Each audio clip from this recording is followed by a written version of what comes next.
and welcome to my channel. My name is Evelyn if you're meeting me for the first time, and I help people to understand or rather to overcome the fear of the word leadership by making you understand that leadership is something that is within you and that everyone is a leader in their own sphere of life. So what I've been doing is learning more about leadership skills, and everything pertaining to leadership and how to apply it into my personal life. And of course, as usual, I share it out so that you can also learn and also grow on a personal level and also in your personal skills. What I've learned over the years is that you cannot lead anybody else unless you know how to lead yourself. So welcome to this channel, and if you have not subscribed, please subscribe so that we can move together. Also like this video in advance, because it is normal that by the time you finish with the video, you may forget to like it. But if you at the end of the video find that you don't like, you can always unlike. Thank you so much and welcome once again. So my question today I'm going to ask you is, do you audit your life? And the reason why I'm asking this question is because I've learned that if you really want to crush your goals, you want to achieve your goals, you want to really grow and make sure that your goals are up to the task and the really good goals, you have to audit your life. And I've worked in the corporate sector for the last 16 years, and I have also interacted with many leaders. And one thing I've learned is that every big corporates or businesses that really make it in the society, they audit their businesses after every 3 months. And for great leaders, most of them, or people who really achieved a lot in their lives, they audit their life at least once a year. But there are those who do it within the year. It depends on how they like it. And I decided also to employ this strategy into my life, to audit my life and see how it works. I've been doing it for the last 3 years, and I can say that it's very beneficial. What I normally do every end of the year, that is either late November or late December, I audit my life to see, for example, what goals have I set for this year, and how many have I achieved, where I didn't achieve them, what can I do better. And it really has helped me a lot into ensuring that I achieve more and more of my goals as I go by. So today I want to show you what you can do to ensure that you crush your goals in the year 2023. And this is the secret: by auditing your life. So I'm making this video now, so hopefully it's not too late, so that you can audit your life the way it has been the whole of this year. And then from there, you'll be able to see what you can do. So before I tell you how you can audit your life, let me tell you the benefits of auditing your life. The first thing is that it makes you, or rather you get to understand what goals you have achieved. For example, for me, it has been very beneficial for me to see, for example, how many goals have I achieved this year. And from there, I can ask myself the question, why? Why is it that I did not achieve some of my goals? What were my challenges? What could I have done better? What were my weaknesses? What could I have done better? So the first benefit that I have discovered is that it helps me to see what goals I have achieved and why I did not achieve those goals. The second benefit is that I'm able to audit, for example, my strengths. And from those strengths, I am able to see what I can employ, or rather how I can build on my strength. I always tell my followers, I always tell my friends, please know what your strengths are, because your strength is where your calling is. That is where you will find your growth. So when I get to know my strengths, like for the whole of this year, what were my strengths in the goals that I was working on? So I get to know those strengths, and then I use them in setting the goals for my next year. That is another benefit. Another benefit is that I get to know my weaknesses. So I also, when I'm auditing my life, I audit the weaknesses. What were my weaknesses? For example, in the goals that I set for this year, what weaknesses did I discover about myself? And then from there, I get to know the kind of goals, especially if you're a career person. When you get to know about your weaknesses, you get to understand that I cannot, for example, major in this career because it needs this as a strength, and for you it's a weakness. So you get to differentiate what career path you are able to take once you know your weaknesses. But it also, for those of us who don't have careers, even in your personal life, you get to know that, okay, even if I want to start a business, I have this weakness. Now this helps you to know where you can go out there and outsource, or it also helps you when you're seeking out for partners, to partnership in a project or to partnership in a goal that you're doing. So you go out and get people who have strengths where you have your weaknesses. So I always audit my weaknesses through the year, and then at the end of the year I get to understand how I set my goals come the next year. Another thing that I audit is, or rather, it's, yeah, I audit it, but it's also a benefit that I get to understand my potential.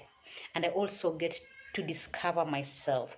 I get to discover things I didn't know about myself. For example, I never knew I could be a innovator.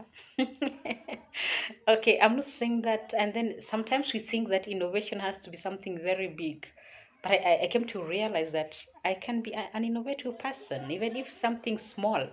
And this year has been really interesting because I realized that I can be an innovator, and I can also do disruptive management, something that I didn't know I had. And this I discovered through some of the goals I set for this year, because one of them was to do something out of my comfort zone. And out of that, I came to discover, oh, I have this talent, I have this talent, and I have this talent. So I'm going to use those now discoveries or potentials or gifts that I've learned that I have, to set my goals for the next year. So that is something that I am really excited about.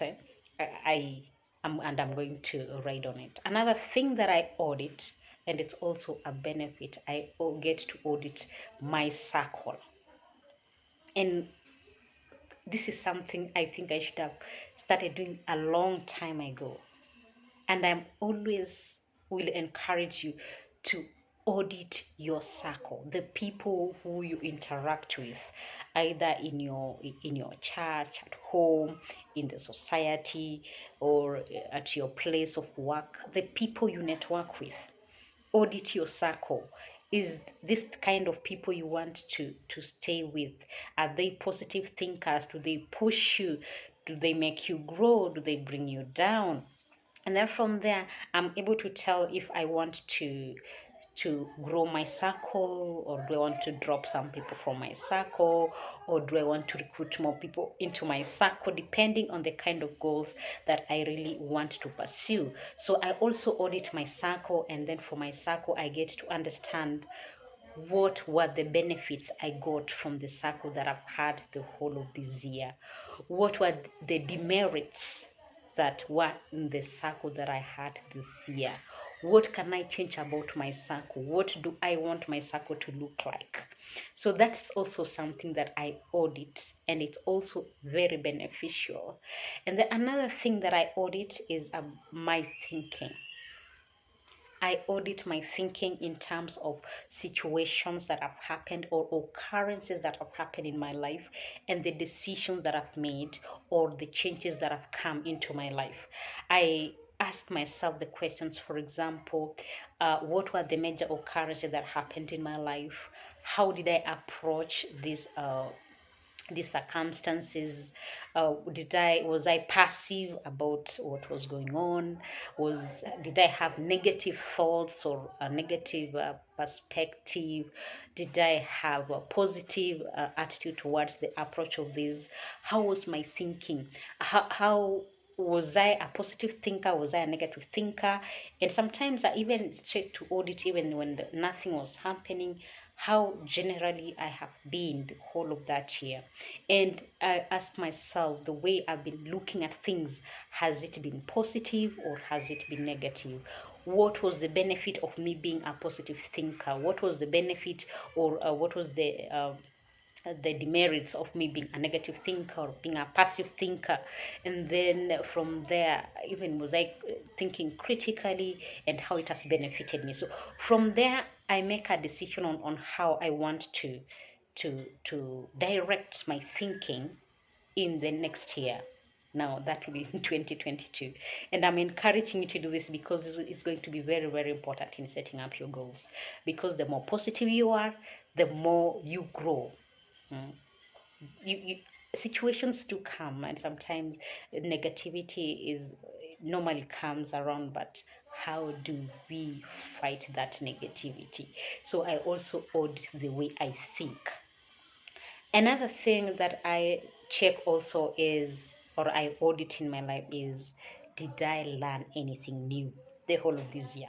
It could be a skill, it could be something, it could be a skill, it could be maybe I read a new book, it could be an idea, it could be a lesson. For example, like this year, I really made a decision that I shouldn't have made, and I learned from it. It was very beneficial for me. So did I learn anything new this year? And I normally say, if a whole year goes by and you learn nothing, then you're not growing. And for me, learning something new every year, in fact, I normally say I should be learning something new every day. But did I learn something new? And how can I apply this in setting my goals for the next year? So it is important to audit and see, are you learning? Are you growing? Are you developing? So if you're not learning anything new, you're not developing, you're the same the way you were, then something is wrong somewhere, at least for me. So I have to learn something new. Another thing that I audit, and I find it to be very beneficial, is decision making. The way I make my decisions. I start from, for example, the beginning of the year. Anything that required me to make a decision. How did I make my decision? Like for example, this year, I learned something very important. I made a decision to take up an opportunity which I thought, okay, it was out of my comfort zone, and it was part of the goals I'll said I'll do something out of my comfort zone. But then I made a major mistake in doing that. I made a decision to pursue something that I was something that I don't have a passion for, and at the same time it's something that I have a lot of weaknesses in. So here it is a weakness, and I don't have a passion for it, and it really wasted a lot of my time. And I should have made a decision earlier to drop it, which I didn't. I tried to think, let me push harder, and see what will happen. And I'm not saying that I haven't learned anything from it. I learned a very valuable lesson, that if something requires a lot of my energy, and I don't have I have a lot of weaknesses in managing that thing, and my passion is not into it, it is something that even if I try to have an open mind, it's not my calling, it's not it. Just let it be. There are people who are talented in those areas. If you see such an opportunity, just give it to them, and then go for something that where your strengths are. And that's where, as I said in point number 3, audit your weaknesses. Know where your weaknesses are, and you can either try and see if you can do something about that weakness, especially if you require that skill in the job that you're doing, or you just leave it if you don't require it, and work more on your strengths, especially if you're doing something to do with your career. So if you're making decisions, don't make the same mistake that I made this year. choosing to do something that you know you have a lot of weaknesses in and you don't have a passion for it. It's different when you have a passion for something and there's a weakness in it. It's easy to work through it because your passion can push you to go beyond that limit and break the barriers and limitations when you have a passion for it. But when you see that you have no passion and there's a lot of weaknesses, oh please, I've learned a very great lesson. Personally, I am not carrying that kind of decision making into my 2023. No, not if I really want to really crush my goals, because I believe I could have used that time, put it into something that I have a passion into, and really done something huge. So yeah, for me, that's a personal opinion. I'm not an expert in this thing, so it's a disclaimer. But I think it's something that you need to audit. Another thing that I have learned is the frequency of auditing, because what I've been doing in the past 3 years, I've been auditing my life at the end of the year. That is either late November or early December. But this year I'm doing it in early December because November was crazy. And what I've decided to do is to change the frequency of how I do my audits. I think I'm going to do it either after every 3 or 4 months. I'm yet to decide on what I'm going to do it, because what I have learned from greater businesses and corporations, they always audit their goals after every 3 months. From there, they are able to tell if they are still on course, if the goal is achieving the target that is intended, and if they're deviating from it, or they have to change a strategy in achieving that goal. So I want to see, if I employ this strategy, how is it going to change my life, especially in following up on my personal goals. And I'm asking you also to audit your life. I don't know if you've been auditing your life. I don't know if many of you have been doing it, but if you've been auditing your life before you set your goals, remember, the benefit of doing your audit is to help you set smart goals, crush your goals, as in really, really achieve those goals, not just go through them, and also to grow and become a better person. That is the importance of auditing your life at the end of the year, or at the end of a period that you've given yourself before you set up new goals. So I have decided that this year, or rather next year, I'm going to change the frequency at which I do my audits. So I'm going to do them either 3 to 4 months. That way I'll be able to track my goals, the decisions I do, my strengths, and then I see, is this something really worth following? And then from there I'll see how it comes. Thank you so much. You've been watching me all this time. I hope that you have subscribed. If you haven't, please subscribe and please like this video. Thank you so much for liking. And I'm asking you to start auditing your life so that you see the difference it will bring into your life. I have seen the difference, that a great difference in the last 3 years since I started auditing my life. I have grown tremendously. My thinking is different. The way I approach things is different.